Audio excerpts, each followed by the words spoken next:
station.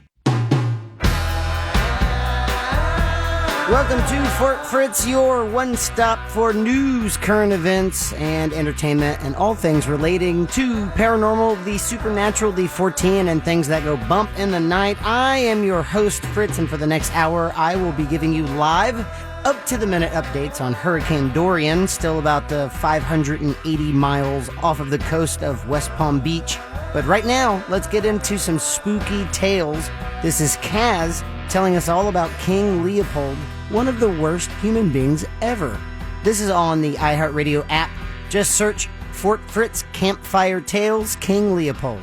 Dude, this is reeking of King Leopold. You guys know about King Leopold, right? This is like spoiler, post-trailer, pre-trail alert. This is one of the most f***ed up people in history. I like it. King Leopold II, surviving son of Leopold I and Louis of Orleans. Succeeded his father to the Belgian throne in 1865 and reigned for 44 years, longest of any Belgian monarch. He died without any surviving male heirs and was succeeded by his nephew, Albert I. Okay. So Leopold was the monarch of Belgium. Leopold II was convinced that the future wealth of his nation and of European nations lied in the unexplored territories of Africa and South America and Southeast Asia. So basically, he was an originator of the colonialist attitude of basically exploiting these underdeveloped areas for their natural resources. And as such, he developed what he called the...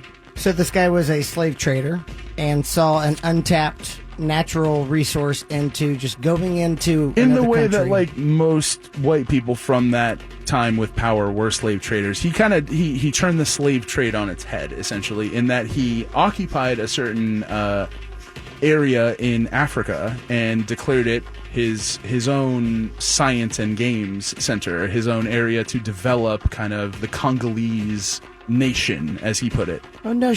It sounds really altruistic, right? The guy was ultimately responsible for roughly, scientists say, between 10 and 15 million deaths in the Congo. They say at least half of those were likely due to disease brought from European people to native Africans, and a number of diseases that came from that: sleeping sickness, maybe dysentery, smallpox, things like that. So a large swath of the native population of the Congo was essentially exterminated by this man and his zeal to expand his influence in Africa. Well, that would be like unintentional consequences, right? Like if he had... Well, so I guess the disease... Oopsie deaths. The disease you can call an oopsie death if you want to be that crass, but I think that... like I said, 50% of 10 to 15 million. So let's call it 12.5, just to give you a nice round one. Right. So 6.25 million people died of what? Yeah. Something else. Right. Apparently, the rubber trade kicked off at this point. Basically, the use for the sap from the rubber tree took off in industrialized nations, and the need for that sap exploded. So Leopold's solution to this was to essentially force the native Congolese people to extract the sap from these trees through forced labor. And to do this, he created the Force Publique, which was his own personal, essentially, security force that would go from town to town and enlist the aid of the village to extract the rubber from trees around the area. If they refused, the entire village was exterminated. And if they agreed, they were subject to extremely ludicrous yield expectations, right? So they were expected to produce way more than they were able to based on, what they had, the knowledge they had for getting the sap out of these trees. So this is his own, secret police force? Correct, yeah. Kind of like Ivan the Terribles? Disturbingly enough, some of these people were Europeans from Belgium, military officers.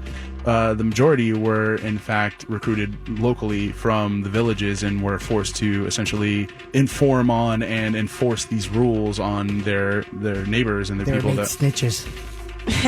Yeah. One of the more, I guess, horrifying atrocities that went on during this was the collection of hands, and it was the punishment for anything, for looking at someone sideways, for not producing enough rubber, for getting up late, was a hand. It got to the point where the force publique officers were reportedly paid by the basket of hands that they collected. You try and go to the store and use that and buy, like, all right, I got some peanut butter, I got a baby hand, I got like 2 women's hands, and like a big-ass dude's hand. The clerk is like, that's $6.25, you put a basket of hands, and they're like, ooh, that one's got clean nails. Come on. You have to figure out the exchange rate. Yeah. It's like, okay, is it 3 baby hands for lady hand? I can't remember. This Did was it go a up big recently? baby's hand, though, It's a big dude. baby hand. You put a basket of hands up, they go, you know your money's not good here, man. You know your hands told are you. here. Get the hell Get out of here. I want my change. Just take it. Just take the toilet paper. Just leave. Often the hands were collected from corpses because the force publique officers would often find that death was the correct punishment for whatever the offense was, and they were made to account for each bullet that they spent with a pair of hands to show for the kill that they made with that. So they were It's just good accounting. It's just good accounting.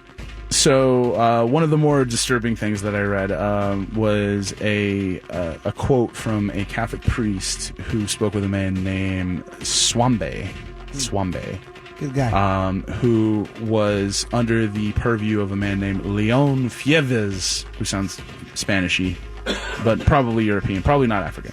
And this man controlled a certain point of land around a certain river. But Swambe had to say about this man. All blacks saw this man as the devil of the equator. From all of the bodies killed in the field, you had to cut off the hands. He wanted to see the number of hands cut off by each soldier, who had to bring them in baskets. A village which refused to provide rubber would be completely swept clean. As a young man, I saw Fieves' soldier, Molili, then guarding the village of Boyeca, take a net, put 10 arrested natives in it, attach big stones to the net, and make it tumble into the river. Rubber is what causes these torments. That's why we no longer want to hear its name spoken. Soldiers made young men kill or rape their own mothers and sisters. Damn. I have Wow. absolutely 100% have heard about this. This is in the midst of a war that's about to happen, right? This is during what they're calling the red rubber trade. Yes, and which then was it's going to be a lot worse than this. So, right. I mean, this is the sort of initial colonialization of Africa, and this is where people were like, well, then France jumped in, well, like, we're not going to let Belgium have all the fun, and they, it expanded from there. So there was basically, like I said, all told, the quote-unquote Congo Free State, as King Leopold II dubbed it, was responsible for roughly, scientists say, between 10 and 15 million deaths. Which, again, like, reading this is mind-bogglingly just, like, chilling. This dude, him, and whoever was associated with him. In addition to the reports that were coming out from people who were visiting and people who had witnessed essentially the hell that was the Congolese Free State, in the early 20th century, the Belgian government essentially stepped in and seized this as they recognized that this was getting out of hand and was going to look bad in the press. So the government seized this land from King Leopold and put it under the Belgian Civil Conference. And that eventually led to the Congo's essentially emancipation and their real quote-unquote free state. So yeah, don't keep on going with the science center and the trying to recruit local native people, because you're throwing your lot in with an extremely bad head from history named King Leopold II of Belgium. You are listening to Real Radio 104.1. Welcome back to Fort Fritz. Fritz here, giving you some Hurricane Dorian news as it breaks just a couple of minutes ago. Reporting by CNN, Broward County School Districts cancels all weekend activities to repurpose the schools into evacuation shelters should the need arise. I think that's going to be happening more and more as we head into the weekend. Right now, Mandaddy's story of Zozo the Clown, a real-life killer clown story. Frank Zozaby, check it out on the iHeartRadio app. Just search Fort Fritz Campfire Tales. The fact of the matter is you imagine the concept of a ghost clown? Oh, my God. Oh, God. You couldn't fight it.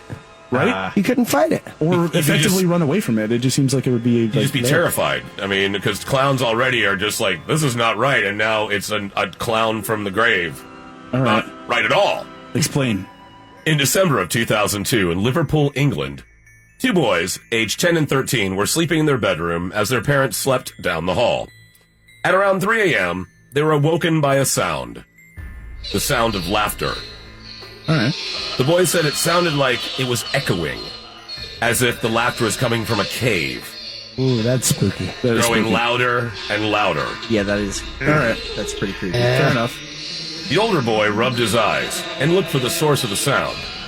There he saw, standing in front of their door, blocking their way out, a transparent figure. It wore a cone-shaped hat, a white ruffled collar, and a red-colored one-piece suit.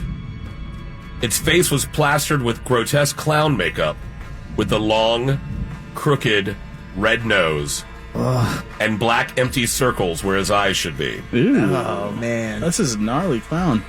The young boy... Yeah, but it seems Gnarly like... Clown, great band, by the way. Gnarly Clown. Open for them in Tallahassee. Really? Yeah, it was a weird Lots of weekend. kazoos. Lots Yeah, of kazoos. like 12, I think. Very, like, maybe too much kazoo. Bicycle horn solos. Right. There's But that definitely... was really tasteful. Now, the young boy began to scream as the clown's laughter grew louder and louder. Yeah. The clown held one hand on his stomach and pointed his other hand at the boys as he rocked back and forth, howling with laughter. So he's like, I'm going to eat your ass. Or possibly the entire kid. You know, he might not have stopped there. It always seems like stereotypically, too, like in Liverpool, like the Lilliputian scream would be something like, Mom, Dad, I'm really scared. Mom. Help us, help us, help us. Dumb, Sometimes I'm so Scared. He's really laughing hard. The boys screamed for their parents, who, though they were just down the hall, heard nothing.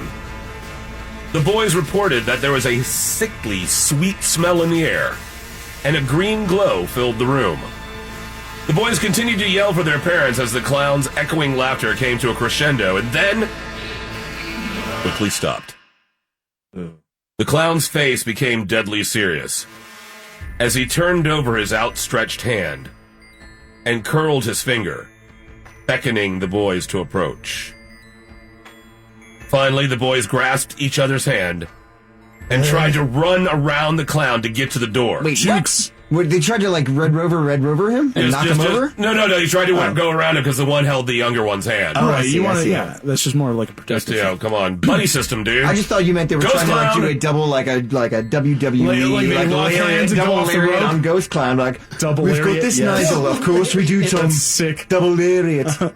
Finally, the boys grasped each other's hand and tried to run around the clown to get out the door. The clown reached out to grab the boys, but just missed as he screamed out an unintelligible word as they passed.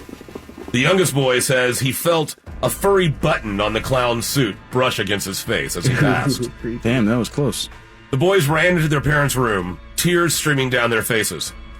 They told their parents what had happened, and they went to investigate. Of course, the room was completely empty.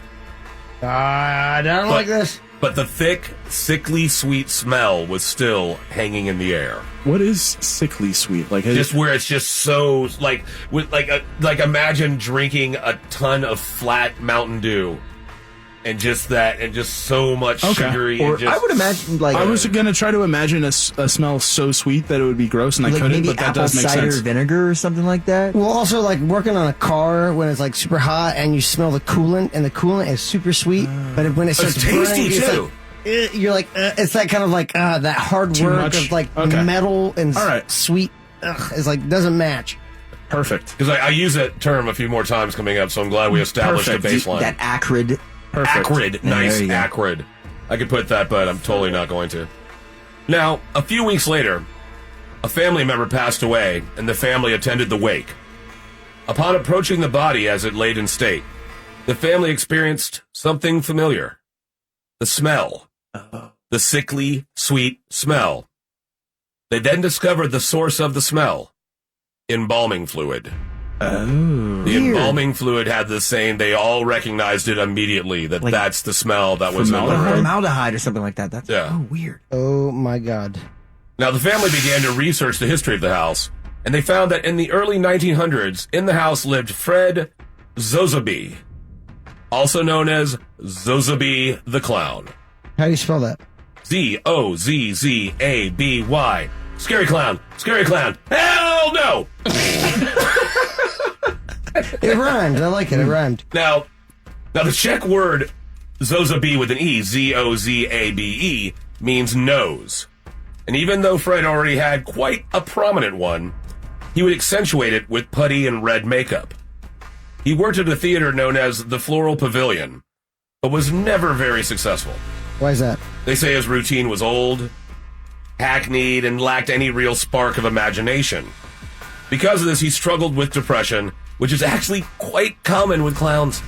Did he dabble in the vaudeville routine? Was he more of a... No, that's the problem, is that he was not, because this is, pre-vaudeville, but he was more of doing the Commedia dell'arte sort of thing, and sort of the classic mime thing when people were like, okay, we've all moved on. Okay, we've all moved on. Smash a watermelon with a hammer or get... No, that's light years. That's light years that's funnier. So far evolved. Granddad, is it just me, or am I hearing a lot of mime hate? Because we're humans, and all humans hate mimes. I mean, mimes are, let's face it, they're not human. There's no... Have you ever heard a mime tell you that he's human? I actually heard a really great mime joke. Do you want to hear it? Yeah.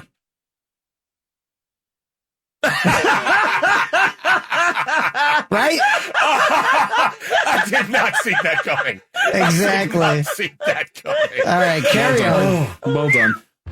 Now, because of his depression, which of course is, Hilarious. something that is... Because it's a clown. Because it's a clown. You don't know it, because they look like they're crying, and so their depression is absolutely hilarious. Right, like he's doing the crying, but he's pulling out 1,000 handkerchiefs to wipe his tears, and he's drinking from a bottle that has a bunch of holes in it, never goes in. Now, because of this, he became addicted to drugs and alcohol. Oh, hell. Well, his performances became more and more erratic, and sometimes even confrontational. It seemed that he was slowly plunging into madness. His final performance ended with him throwing a bucket of gasoline on the audience, attempting to set them on fire. But luckily, he was unsuccessful. That's the punkest thing I've ever heard in my life. He doused the audience in gasoline. Like Gigi Allen, where you at? He's out there like, that was a good idea, man. Damn it, I wish I had that idea. All I do is throw poop at the audience, but that's crazier. Flaming poop at the audience! Zozaby was arrested and placed in the local asylum, where, of course, he eventually committed suicide. And this was in Liverpool? Yes. Okay. how did he commit suicide, if I may ask? Hanging. Yep. Yes. Always. It's always Classic. hanging with clowns. Classic. Because you walk in, they're like a piñata. You're like, hey, look at this guy. He's just hanging there. I doubt they put him in the jail cell with the clown stuff on. Maybe. Maybe this just it's just he's so good at it. He doesn't need the makeup at this point. You believe You it. just It's know he's a clown. what? He's not wearing it, but I totally believe he's a clown right now. I totally see it. Zozaby is said to not only haunt the house previously mentioned, but also is known to make his presence known to other locales in the area. Nice, so he's not actually confined He's to not just the locked in house any place. or the jail cell where he killed himself. He can move around. That's awesome. Yeah. Well done. In 2010, a 4-year-old woman named Kelly moved into a house 3 doors down from the house in which Zozaby lived. On the 3rd night at the house, she went to bed, exhausted from scraping off wallpaper. She was just about to drift off to sleep when she felt her bed shake. She had no idea what could have caused this. She slowly turned over and saw that in the bed next to her, in the darkness, was a man laying next to her, facing away from her towards the door. Man. She froze with fear as she began to make out the shape of a cone-shaped hat on his head Zozaby, man. and a Come on. ruffled white collar. The man was silently shaking, and she got the strong impression he was shaking with subdued laughter. Oh, God. This is creepy, dude. That's some Joker. This is a good, yeah, like, this is a good that's story. Really skin crawling. Kelly rolled sideways and fell out of the bed. Nice. She sprung to her feet and bolted for the door. She ran down the stairs, threw the lock off the front door, and got on her front porch. She turned, looked up, and became frozen with horror as she saw the shadow of the clown gliding across the landing and disappearing into the night. For some reason, she stayed in the house. Oh, no. On the next night, she slept with a Bible next to her. All right. Okay. She awoke around 4 a.m. because she smelled something. God, the Something fish in the microwave she forgot sweet. to get out. And overpowering. That's fish in the microwave. Kelly was the worst coworker to ever be. Now she opened up the windows to keep from being overwhelmed by the scent. And then, nothing else. That was the last experience Kelly had in the house. But now, she has a Bible in every room, just in case. So the moral of this story is that some people find clowns amusing or funny. Most people find them creepy at best. But we can all agree, dead clowns are scary as hell. You are listening Yes, to they Real are. Radio 104.1.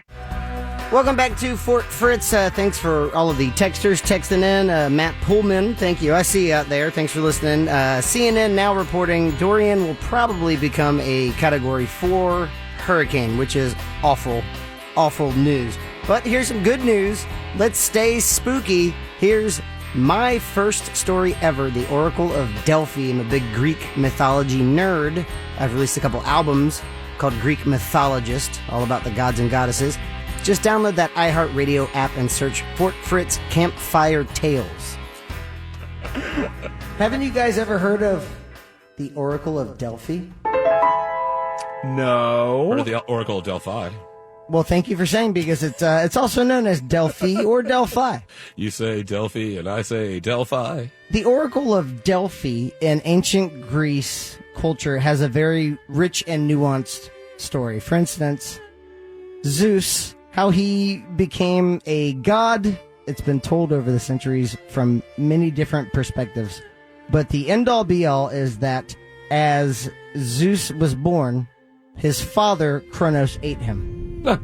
As were his, brothers and sisters, including Demeter, Hestia, Hera, Hades, Poseidon. They were all eaten. They get eaten by their daddy. He got eaten by their daddy. Kronos was like, he was a gerbil, and he ate all of his kids.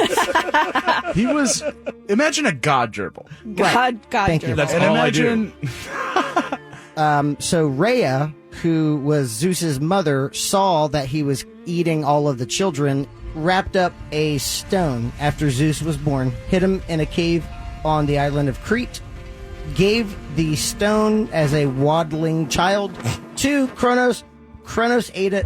The stone, as he did before, the stone broke open his stomach and all of the gods and goddesses came out. It's like the first Then- pet rock. Yeah, exactly. So then He ate his pet? Who doesn't? that stone fell to earth and they didn't know where. So Zeus, years later, decided to send 2 eagles off from the, opposite parts of the globe, and then wherever they intersected would be our new home. The navel of the universe, as it were. They happen to intersect on a very remote region of land. But it happens to be the most beautiful thing that ever happened to Greek culture. Did they just kind of gloss over the fact that they get eaten? Like, how do they get eaten? Is it like all one big, like, swallow? Do they take them limb by limb? Well, Like, how since does they it- burst out later, I'm guessing it's like one just, you know. and then right, that's very Greek mythology. Everybody's just like, It's just and now eaten. Just you're like, gone, just yeah. like, in the Jonah and the Whale. Just, you know. Just throw in like an Advil, just like, whoop. Bloop. Well, you have, one writer who is very reverent, like, and then on the 6th day, on the 6th hour of the 6th minute, he looked up to the sky. And then you have another guy who goes, He ate him. he ate it. He ate him. He was eaten. He had a baby Chow child, down. and he ate him. Yeah, so you have, that, but that's a very great question. That factors into any kind of mythos. Everyone has an opinion as to how it happened. So these eagles decide on a future location. So it was up to the Eagles. Yep.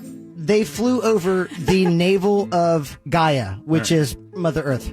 Zeus said, I decree this to be the navel of my universe because the Omphalos, which is the stone that she fed to Kronos, fell into Delphi. Oh. Apollo, who is the most Grecian of the Greek gods, said, I will make people go there. But he goes, but how the hell am I going to make people leave homesteads and then travel into the mountains? It's gorgeous. Don't get me wrong. It's like Denver, like people in Miami going, wait. Why would you move there? I'm going to live a mile in the air? Yeah, exactly. So he decides to change himself into what kind of aquatic animal would you change? An octopus. Octopus very sounds smart, right. Maybe very like smart. a whale. A whale, like Or a a serpent. Narwhal. I want to say a starfish. A starfish. All great answers. Apollo the god personified himself as a dolphin. I was jumped- actually going to say dolphin. That's a good one. Damn it. I think Kaz kind of hinted on that as a whale, a cetacean, jumps onto this traveling merchant boat and says, hike your boat, keep going. We're going to go to this one location. They then hiked up a mountain. I'm only imagining the dolphin is dead and decayed. Yeah, I at was this about point. to say that. They really picked a different creature, maybe like, really like a irresponsible. mountain goat or Thank you. something. Yeah. Maybe. It's a god dolphin. It doesn't have the normal properties of a dolphin. God dolphin. I'm a big fan of God Dolphin. Their early work, everything later got really kind of messed up. So good. A little right? too produced. Yeah. They Thank you. get up to Delphi, and he goes, what do you think? And the pilgrims go, not for nothing. We just hiked up 4,000 miles. With a up in- dolphin. with a dead dolphin. You should be talking at this point. You're dead. And Stop talking miles ago. I don't know why we still have him. He hasn't given any good advice. Like The miles. worst SeaWorld rescue ever. but yeah, Apollo the dolphin kept talking to him.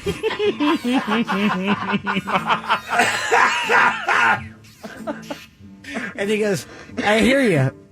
Traveling merchants who decided to follow a telepathic dolphin up the mountain. That takes courage. Absolutely. That's However- not the word I Conviction. was thinking, but sure. Faith. If you were to set up shop right now, you've already convinced the god Apollo, and then he transformed himself. You've already convinced the god Apollo that you are willing to listen to your inner heart. So they decided, just this one little band, to set up shop. Delphi became the hub of ancient Greek culture. When you see pictures of sheer mountaintops, and you see that old amphitheater that I'm sure everyone here has seen, that is Delphi. It's high up in the mountains, and for millennia, people have been leaving gifts from all over ancient Greek and even Ethiopian culture. He showed me a picture of it earlier. It is okay. It is Close your eyes and think about the next thing I say. Ancient Greece. Yeah. That's it. Delphi Yep, right there it there. is. There it is. That Oh my was God. I it. see Nailed it. Yep. So Columns, some of them broken. Boom. Apollo now had to sell it a little bit more. He said, if you trust in me, this location will be the location. And they go, okay. And then they started this international hub, like literally different multinational currencies and cultures interacted with this hub. That was just beautiful. Think like going to Manhattan for the first time, you see these skyscrapers. Going to San Francisco, the hills, like those steep hills, the trolley cars. They went to Delphi and they got it. Some guy walks up and it's just like, damn, this is a beautiful This city. is gorgeous. Some dude's like, you know what? Dolphin told us about it. Thank you for bringing that up because Delphi translates to dolphin in Greek. No. Oh, The that's Oracle of exactly Dead why. Dolphin. Yeah. Chicken of the Sea, I think it's called. Yeah, I think you're right. So Apollo tells all of these people to move to Delphi. However, there happens to be this python surrounding the entire Always. city. And you know what? He's a demigod. So Apollo is going to have to go down there and kill this python. So let's name the python Pythia, because that's the Greek word for python. Kind of on the nose. He kills it because he's a archer maniac. Kills it, Bang. and then it falls into this crevice in the earth. He goes, there you go, that thing. I'm Apollo. I like Apollo already. Yeah. It sounds like my kind of god. As he's playing this beautiful melody, so beautiful, you're like, I can't even recount it. He was wailing It's like on that Oasis. dude. Exactly. It's like Yeah. exactly like Oasis. He kills his python. He goes, anyway, here's Wonderwall. So maybe. And as he's walking away, they go, that guy's cool, man. Yeah, man. Like, I want to take sophomore, like, whatever, math with him. So the python falls into the fissure in the center of Delphi. They decide they should probably just go ahead and set up shop, give Apollo his shrine, give Apollo his temple in Delphi. And why not locate it over the fissure? You know, this was the fissure, after all, that Apollo killed Pythia. It fell into this fissure. Now it's emanating this funk. So they decide to go to the local Delphi community at the time, who is very ardent on Apollo, and they go, do me a favor, just sit over this thing, just breathe it in. And, Breathe the funk. And the virgin priestess would be like, right? And they would sit on Picks this. up her bass, tunes it a little bit, sits over the fissure. They would sit on this tripod seat, and within no time at all, the virgin priestess says, I don't know what you want me to do here, but boo. And they would go into this epileptic seizure, which the Greeks called the blessed illness or the divine dance. Meaning they would go into this trance, and then they would speak in hexameter and broken verse and undulating lines and sarcasm and irony. They would then, and this lasted hundreds of years, 900 years probably. Different people over the times would sit over this fissure. All right, I don't know what you want. And they would go into this seizure, and they would accurately foretell future events, in that they would say, move out of here. Your crops don't grow. Go to Libya. Turns out Libya was an actual place. Like, that's how Didn't know accurate. yet. Fake news. Yeah. So they would just say something that was inaccurate at best, lying at worst, but also so vague. For instance, when Greek King Croesus, who ruled over Lydia, went to the Oracle of Delphi and said, you know what? I'm the last Ionian king. Do you know what that means? Is that a direct quote? Yep. That was actually Lockhart, page 354 of Greek Myths and Gods and Goddesses, What, that part footnote? 2. I'm the last Ionian city, man. This old empire's gonna fall. I gotta take over Cyprus, because Cyprus is a Persian king and I hate him. Yeah. And the Oracle of Delphi looked at him and said, if you invade Cyprus, a great kingdom will fall. And he goes, yeah. And then as he was walking out, he turned around and goes, wait, does that mean I'm going to win? And the Oracle said, if you invade Cyprus, a great kingdom will fall. And he goes, yeah. Just walked away. Well, guess what happened? It was his kingdom? Yep, Lydia fell. Got him! Because, again, he was the last Ionian city. So he had no firepower. He's like, I want to go after him. Reputation kind of fell out of favor, and then by AD 390, Theodosius sacked the entire temple, got rid of the oracle. A lot of bad things had happened with the oracle anyway. One time, they would always get virgin priestesses. Well, one time she was kidnapped.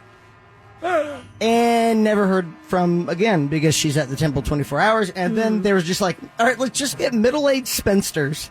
And then they just started getting anybody. Just whatever. So that's not fit good. the suit. So anyway, Delphi was sacked in 390 AD. However, as recently as 2016, there have been geologists who are actually looking into the fissures and noticing that a strong mixture of carbon dioxide and methane has been, as it rises and corresponds from the under fissures, the mixture of these two chemicals can produce epileptic seizures. Fissure Caesar. As it gets Band up name. to Like that a singer, level. just like a singer.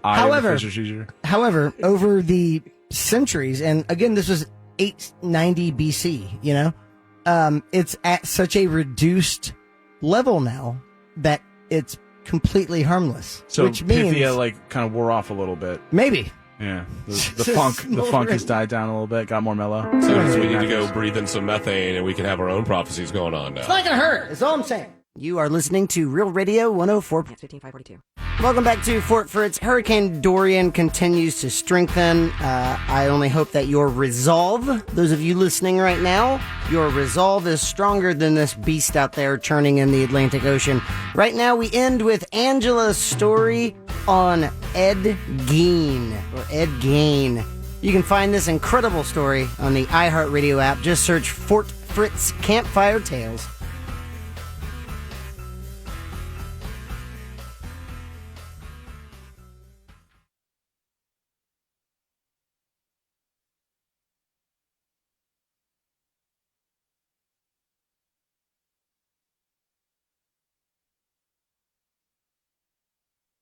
Have you ever heard of the Butcher of Plainfield? No, I have not. Yeah, that sounds really cool, though. Edward Theodore Gain was born August 27th, 1906, in La Crosse County, Wisconsin. He grew up isolated on a 155-acre farm with his alcoholic father, George, controlling mother, Augusta, and his brother, Henry. As a child, Ed only left the farm to attend school. Augusta, his mother, was always turning away outsiders in fear of bad influences for her sons. Yeah, seems like a very restricted upbringing. Correct. She was very religious, Lutheran, and was always preaching to her boys about the immorality of the world, the evils of drinking, and her belief that all women, except her, of course, were naturally prostitutes and instruments of the devil. All but her? All women but her. Wow. She read the Bible to her boys every afternoon, usually selecting graphic verses from the Old Testament concerning death, murder, and divine retribution. Yeah, because that's the craziest, most spooky Most bestest part of the Bible. Kids love hearing that. It's very interesting. Oh, yeah. Keeps you up at night. Listen here, Ed and Henry. Though he did well in school, Ed was remembered by old classmates as odd, seemingly random laughter like he was telling himself jokes. Unsurprisingly, he had very poor social development, as his mother would apparently punish him if he tried to make friends. In 1940, Ed's father died of heart failure caused by alcoholism, and Ed and Henry... You can die from that? Yes, you can. Bull. And Ed and Henry had to start doing odd jobs around town to help make ends meet. In 1940. Yes. So he is 34 years old. They have to start working for the first time in their lives? Yeah, they owned a farm. I don't really know what they It is did. They were very Wisconsin. isolated. Okay. It's Wisconsin, 150-acre farm. 155-acre farm. Well, there you go. There you go. Those 5 acres that really made the farm. Yep. It's a widowmaker. Oh! Henry, his brother, met a woman around this time and began to move on with his life. This was when Henry started to make comments about Ed's weird attachment to their toxic mother, and Ed did not agree with him and was very hurt that Henry talked about her like that. In 1944, only 4 years after their father died, Ed and Henry were burning marsh vegetation and the fire got out of control. The fire department showed up and contained the flames, but Henry was missing. They found him face down and realized he had been dead for a while. Unrelated to the fire, with no burns or apparent injuries, it was thought that he died from heart failure. There was a report that there were bruises to his head that thought that maybe he had been battered. Ooh. And then they thought heart failure, but they actually thought more asphyxiation. With his brother and father dead, Ed's mother, Augusta, was the only one left in his family and his life. Augusta suffered a paralyzing stroke in that same year that Henry died, and Ed based his whole life around caring for his mother. She had a second stroke and died of complications at the end of 1945. So from 1940 to 1945, this guy lost his dad, his brother, and his mother. Damn. So, no social skills, taught to hate women Ed, lost his entire immediate family.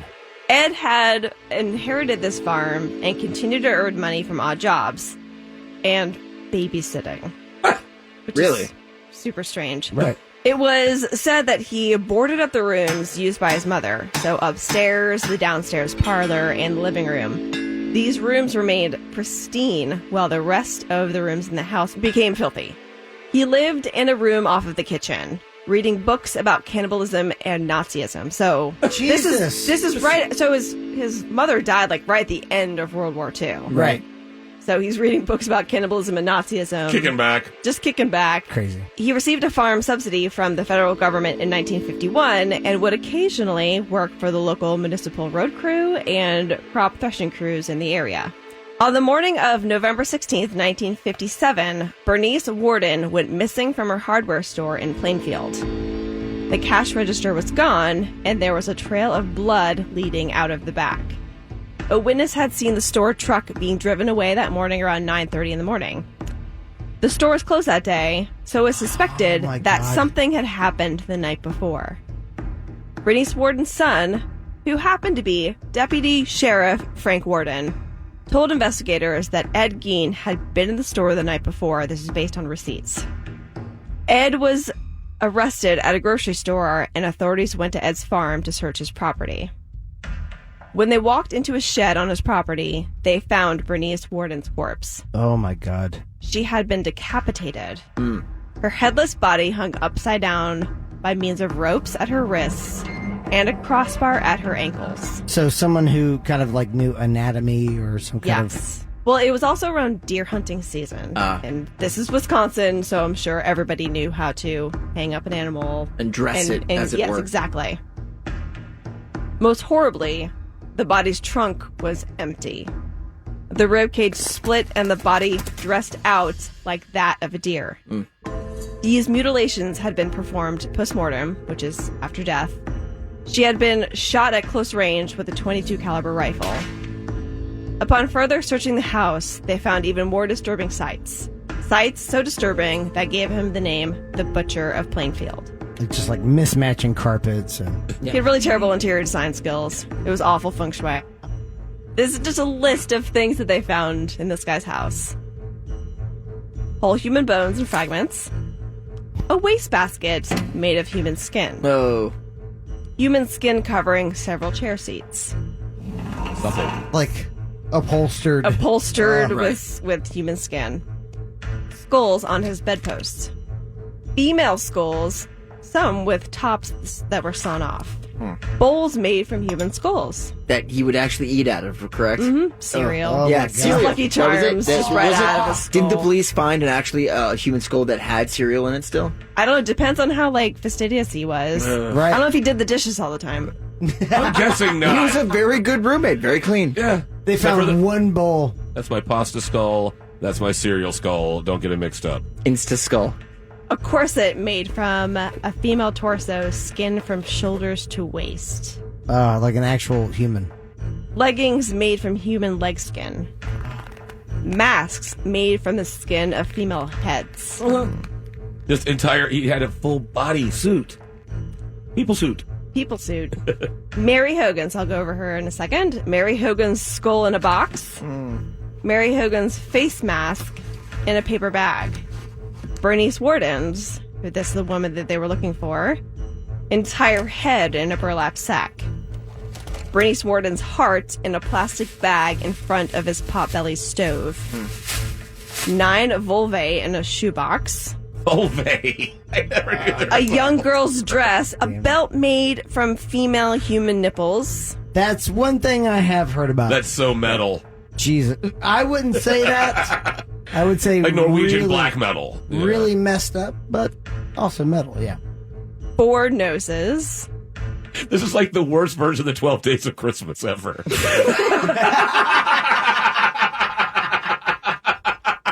Yes. Yep. 5 nipple belts. 4 noses. 3 painted vulvas. 2 2 vulvae. And a pair of lips on a window shade drawstring. Wow. Points. Is that for real? Yep. Wow. That's She perfect. shoots, she scores. Wow. That is amazing. And a lampshade made from the skin of a human face. And fingernails from female fingers. Let it be known that this guy only killed 2 people. When questioned, Ed told investigators that between 1947 and 1952, so his mother died in 1945. Right. So about 2 years later, he was like, let me go crazy. College years. He made about 40 visits to 3 local graveyards at night to exhume recently buried bodies while he was in a, quote, daze-like state. On about 30 of those visits, he said he came out of the daze and will return home empty-handed. But on the other 9 occasions. Right. He dug up graves of recently buried middle-aged women he thought resembled his mother. Whoa. And took the bodies home where he tanned their skins to make his trophies. Now, I have to interject. Did he make relations with these recently buried bodies? Good question. He did not, because they smelled too bad. Basically, he missed his mom, so he began to create a woman suit that he could become his mother to literally crawl into her skin. Oh. And during state crime laboratory interrogation, Ed also admitted to the shooting death of Mary Hogan. I had mentioned her before, that her head was found and her skull was in a box.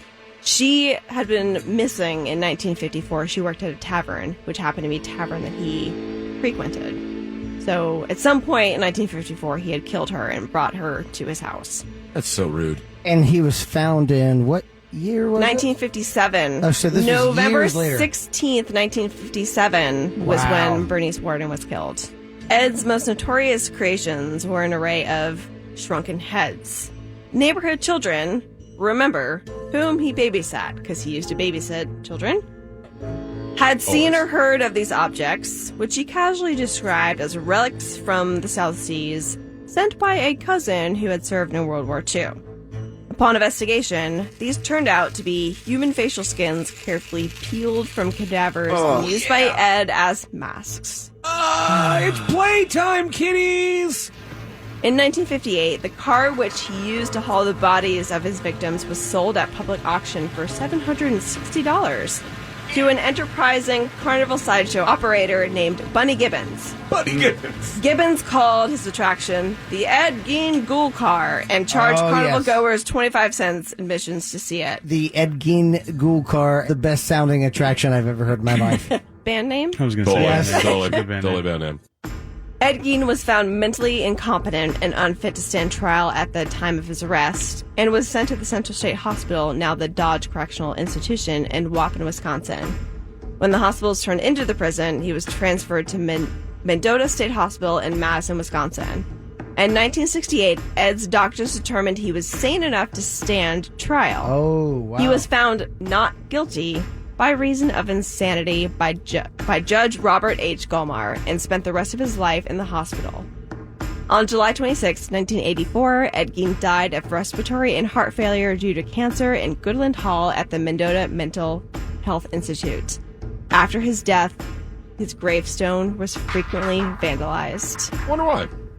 That is the Butcher of Plainfield. That is amazing.